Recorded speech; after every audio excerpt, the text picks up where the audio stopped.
Now that we've learned how to integrate both automatically and manually, we're going to go ahead and learn how to name the peaks. To do so, we're going to go to the peak table editor, which is right next to peak method.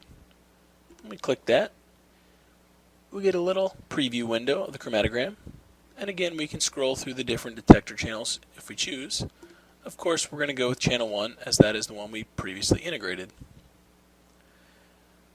Now the nice thing about this, there's a little shortcut button called Auto Write, and once our peaks are integrated, as we just previously did, if we click the Auto Write, it fills in the peak information based on the retention time and puts a little window should the peak slightly shift. And all we have to do now is type in the peak names.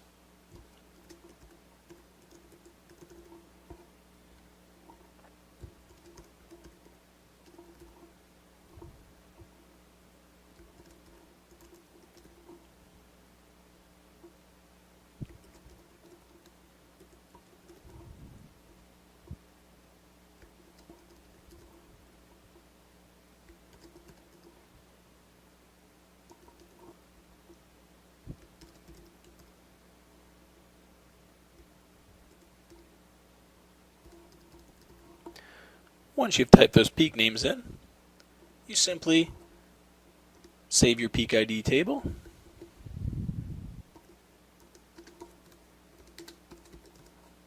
and whatever name you wish, and hit save.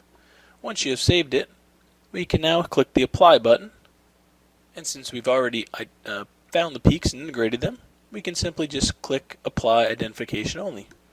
Once we've done that, we can close it, and you'll notice now all of our peaks that are integrated have the names associated with them.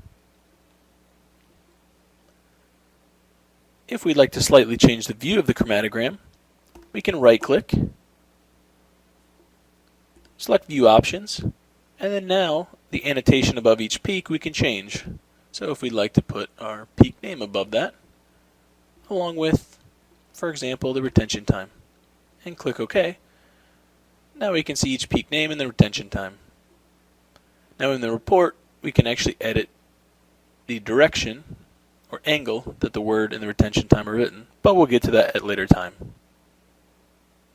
Again, now that we've named our peaks, we have a star to the left, and we simply want to save to keep that with the data.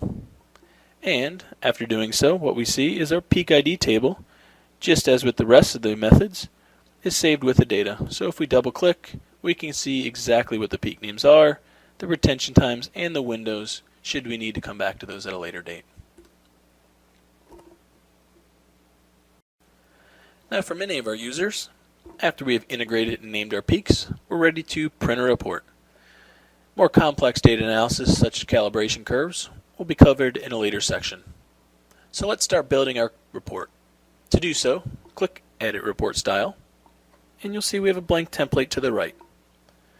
To build our report, we of course can enter in different objects.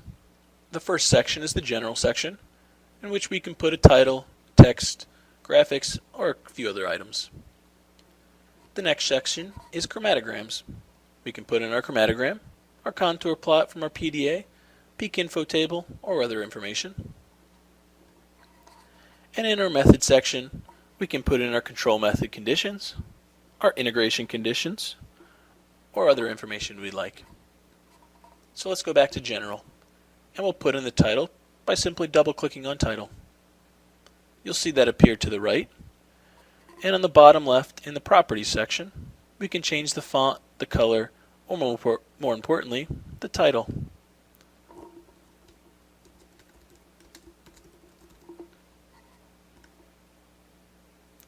Let's go to the chromatogram section and add in our chromatogram. Again, simply double click and you'll see a representation to the right. In the properties section, again we can edit the title, the font, the text color.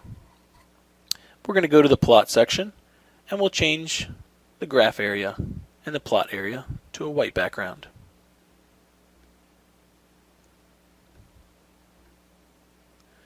Now we'll also want to change the axis color to a black so we can see that.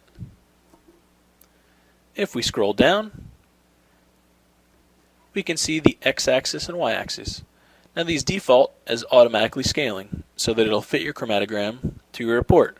Should you want to zoom in on a particular section, just change that to manual, and now for the x-axis type in the retention time range you want.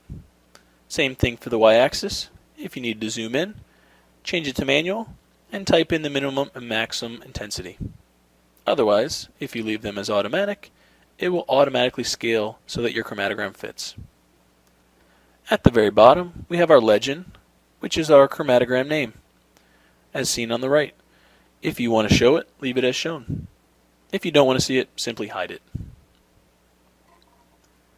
If we go to our trace section, should we have multiple chromatograms on one plot, we can change the font color if we would like.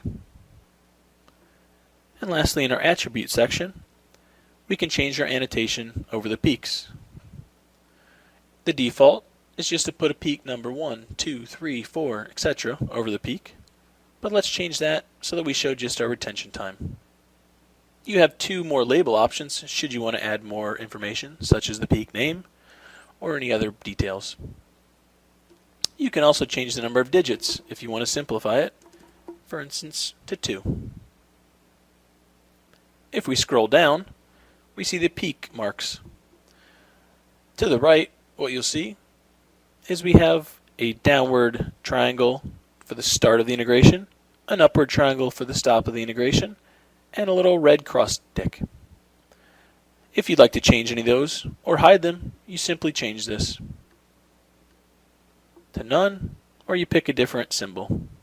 You of course can change the color as well. Now that we've finished with the chromatogram, let's add the peak information table. Simply double-clicking, we see our table appear, and again we can change the title of that as well as the color and the fonts. If we go to the details section, we can fine-tune the number of columns we have and what information we show. Again, the font and color can be changed as well. For each minus sign to the left here is a different column. So you'll see we're showing the peak number, we're showing the peak name. If we scroll down, we're showing the channel information. So again, the detector or the wavelength.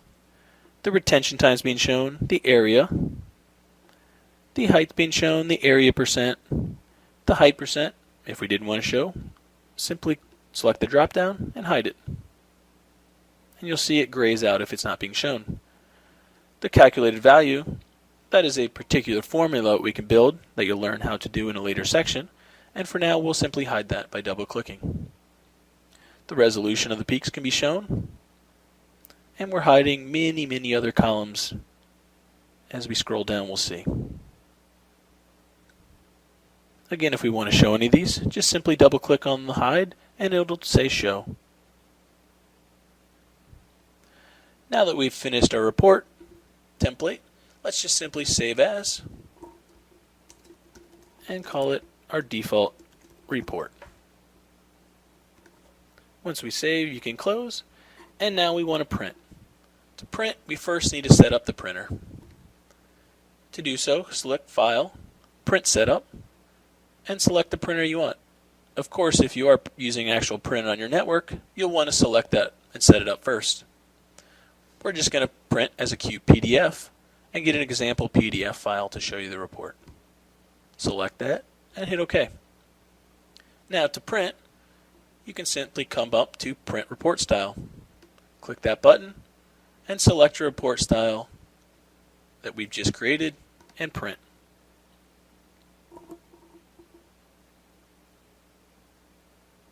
It will of course ask you, in this case because it's a PDF, what do you want to name that and save as? We'll save it to the desktop as sample report. Test. Click Save.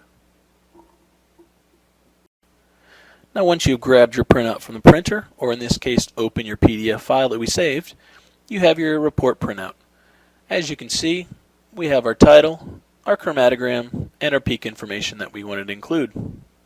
And at the very top, we have our header and footer. Now of course any of these can be changed should you want to remove anything or add anything. Just go back to your report style, edit it, save the report, and reprint.